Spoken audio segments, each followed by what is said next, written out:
Hello friends, welcome to universe classes. मैं राम सिंह आपका हार्दिक स्वागत करता हूं अपने यूट्यूब चैनल यूनिवर्स क्लासेज में। हम उम्मीद करते हैं कि आप कंटिन्यू बेहतरीन तरीके से अपनी यूपी टेट की तैयारी कर रहे होंगे, जो कि 28 नवंबर को प्रस्तावित है यूपी टेट की परीक्षा। उसकी एडमिट कार्ड भी आ चुकी है। हम आशा करते हैं कि आपने एडमिट कार्ड को डाउनलोड कर लिया होगा, नहीं किया तो आप कर लीजिए। आज शुरुआत करेंगे ईवीएस के पार्ट 1 की, जो कि संभावित प्रश्न है, जो कि आने वाले एग्जाम में आपको हूबहू प्रश्न देखने को मिल सकते हैं या फिर कुछ इसमें इसी तरह के प्रश्न आपको मिलेंगे। चलिए शुरुआत करते हैं आज के पहले क्वेश्चन की। उससे पहले आपने चैनल सब्सक्राइब कर लीजिए, बेल आइकन प्रेस कर लीजिए। शुरुआत करेंगे आज एक मोटिवेशनल कोट से। तुम जहां हो वहीं से शुरू करो। स्पेशली यूपी टेट के लिए मैं बता रहा हूँ। यदि आपने जितनी तैयारी कर ली है और उसकी आप सिर्फ रिविजन करिए। तुम जहाँ हो वहीं से शुरू करो। जो तुम्हारे पास है उसका उपयोग करो। जो तुम कर सकते हो वो ज़रूर करो।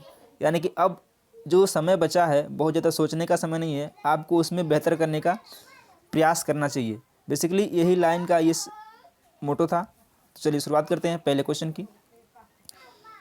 क्वेश्चन ऐसे हैं कि जैसे जिस पैटर्न पे क्वेश्चन आते हैं उसी पैटर्न पे क्वेश्चन को बनाया गया है। जहां आवश्यकता होगी क्वेश्चन की व्याख्या की जाएगी सारे ऑप्शन की। शुरुआत करते हैं।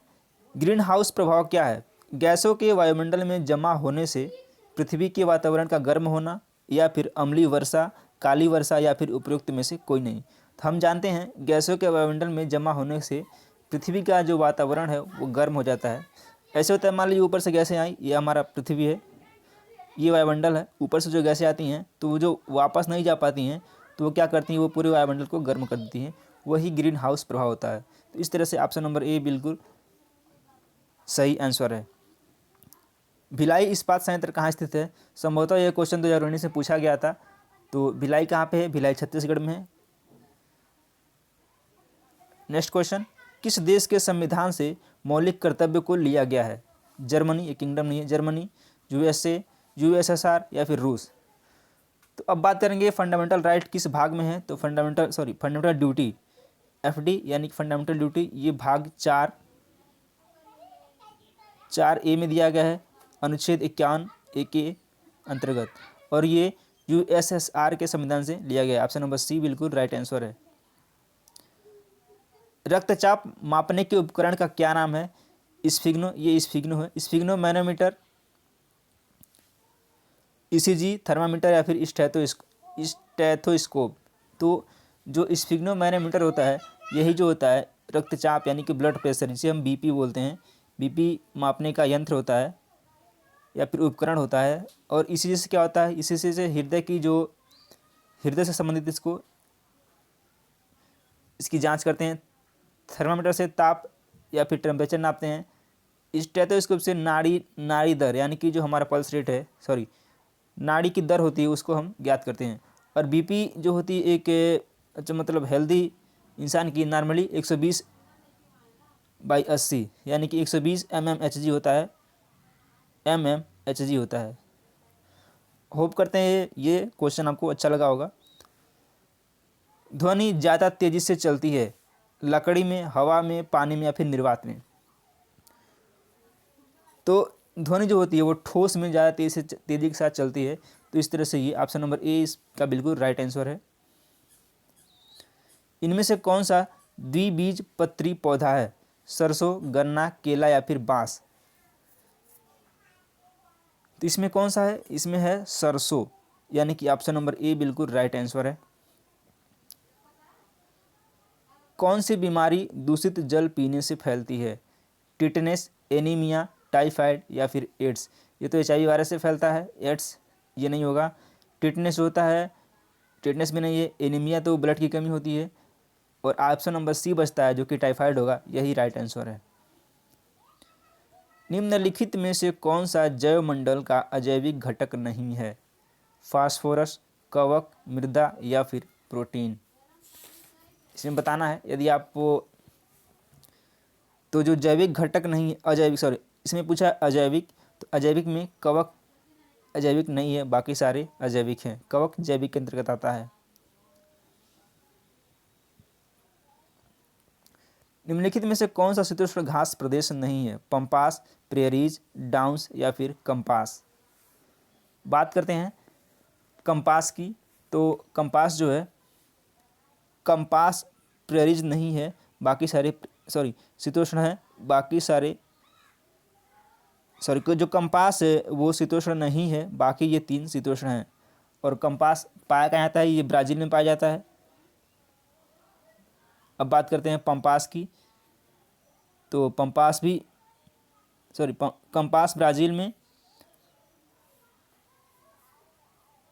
प्रेरीज जो है यूएसए में, डाउन्स ऑस्ट्रेलिया में, ये यहाँ पे पाए जाते हैं।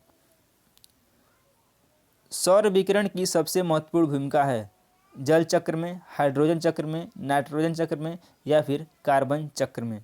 तो जो सौर विकिरण है उसका सबसे महत्वपूर्ण जो भूमिका है, इंपॉर्टेंट रोल है, वो जल चक्र में है। Option number A. यदि पृथ्वी पर पाई जाने वाली वनस्पति या पेड़ पौधे समाप्त हो जाएं तो किस गैस की कमी होगी? आप भी जानते हैं, CO2 की नहीं होगी, जलवाष्प की नहीं होगी, ऑक्सीजन की होगी। बिल्कुल सही है। तो यहाँ पे ऑक्सीजन यानी कि O2 की कमी होगी। नेक्स्ट क्वेश्चन, पर्यावरण के परिरक्षण एवं संरक्षण हेतु पर्यावरण संरक्षण अधिनियम भारत सरकार द्वारा कब पारित किया गया था? ये इंपॉर्टेंट क्वेश्चन है आने वाले एग्जाम के लिए आपके। 1978, 1987, 1981 या फिर 1986? तो इसका तो आंसर है 1986, ऑप्शन नंबर डी। और भी कुछ जान लेते हैं। जो वन संरक्षण अधिनियम था, वन संरक्षण अधिनियम, ये आया था 1980 में। और जल संरक्षण अधिनियम कब आया था? जल संरक्षण अधिनियम ये आया था 1974 में। वन्य जीव संरक्षण अधिनियम ये भी आया था 1974 में। तो इन चारों में से एक जरूर पूछा जाएगा आपके आने वाले एग्जाम के लिए, तो इंपॉर्टेंट है, इसको ध्यान रखिएगा। चलिए आगे बढ़ते हैं। विश्व पर्यावरण दिवस कब मनाया जाता है? तो ये आसान क्वेश्चन है, 2018 के टेट में पूछा गया क्वेश्चन है। ये मनाया गया था 5 जून को मनाया जाता है। अब बात करते हैं वन दिवस कब मनाया जाता है। तो वन दिवस मनाया जाता है 21 मार्च को वन दिवस। विश्व स्वास्थ्य दिवस मनाया जाता है आपका 7 अप्रैल को। आप इसको नोट करते चलें। आर्द्र भूमि दिवस 2 फरवरी को, 2 फरवरी आर्द्र भूमि दिवस, इसको भी नोट करें। और विश्व गौरैया दिवस ये मनाया जाता है 20 मार्च को। और इसका राइट आंसर है ऑप्शन नंबर ए, बिल्कुल राइट आंसर है। चलिए आगे बढ़ते हैं। हम इस क्वेश्चन के साथ साथ उसके आने वाले आसपास के इन्फॉर्मेशन को भी हम कलेक्ट कर रहे हैं, जो कि आने वाले एग्जाम के लिए आपके इंपॉर्टेंट है, या आप सीटेट देना चाहते हो, सुपर टेट या फिर टेट। पारिस्थितिक निम्नलिखित के बीच पारस्परिक संबंधों का अध्ययन है। मनुष्य और वन, पति और पत्नी, जीव और वातावरण या फिर मृदा और जल। तो पारिस्थितिक जीव और वातावरण के बीच का पारस्परिक संबंधों का अध्ययन करता है। इस तरह से option number C right answer होगा। निम्नलिखित में से कौन सा एक कृत्रिम परितंत्र है? तालाब, खेत, वन या फिर इनमें से कोई नहीं? तो खेत जो है कृत्रिम है, बाकी जो है कृत्रिम नहीं है, क्योंकि तालाब जो है, खेत को हम अपन अनुसार ढाल सकते हैं, जैसे चाहे वैसे बना सकते हैं, इसमें कुछ भी लगा सकते हैं। इस तरह से खेत क्या है हमारा? कृत्रिम परितंत्र है। कमेंट बॉक्स में कमेंट करें कि किसान मित्र किसे बोला जाता है, केचुआ या फिर चूहा को, या फिर इन दोनों को। निम्नलिखित में से कौन सा एक पारिस्थितिक संतुलन बनाए रखने में मदद नहीं करता है? वन रोपण, वनों को काटना, वर्षा जल प्रबंधन या फिर जैव मंडल भंडार। तो वन रोपण करेंगे तो पारिस्थितिक संतुलन बनाए रखेगा, भी सही है। यदि आप वन को काटते हैं तो कहीं से भी पारिस्थितिकी का संतुलन नहीं बनेगा, बल्कि ये संतुलन बिगड़ेगा। तो इस तरह से ऑप्शन नंबर बी इसका राइट आंसर होगा। जैव विविधता, ये जय लिख गया, जैव है। विविधता में परिवर्तन होता है, भूमध्य रेखा की तरफ घटती है, भूमध्य रेखा की तरफ बढ़ती है, पृथ्वी पर एक समान रहती है या फिर ध्रुवों की तरफ बढ़ती है। तो ये भूमध्य रेखा की तरफ बढ़ती है। ऑप्शन नंबर बी बिल्कुल सटीक आंसर है। प्रकाश संश्लेषण के दौरान हरे पौधे निम्नलिखित में से किसे सोख लेते हैं? नाइट्रोजन, हीलियम, कार्बन डाइऑक्साइड या फिर ऑक्सीजन। तो ये किसके सोखते हैं? ये सोख लेते हैं कार्बन डाइऑक्साइड को। ऑप्शन नंबर सी बिल्कुल राइट आंसर होगा। प्रोटीन का सर्वोत्कृष्ट स्रोत क्या है? अंडा, दूध, मांस या फिर सोयाबीन। तो सोयाबीन जो है प्रोटीन का सबसे सर्वोत्कृष्ट स्रोत है। इन सब में दी इस जो ऑप्शन दिया है, इन ऑप्शनों में से सोयाबीन जो है सबसे अच्छा स्रोत है प्रोटीन का। इनमें से कौन सा एक नेशनल पार्क नहीं है? कार्बेट राष्ट्रीय उद्यान, सतारा राष्ट्रीय उद्यान, काजीरंगा या फिर बांदीपुर राष्ट्रीय उद्यान।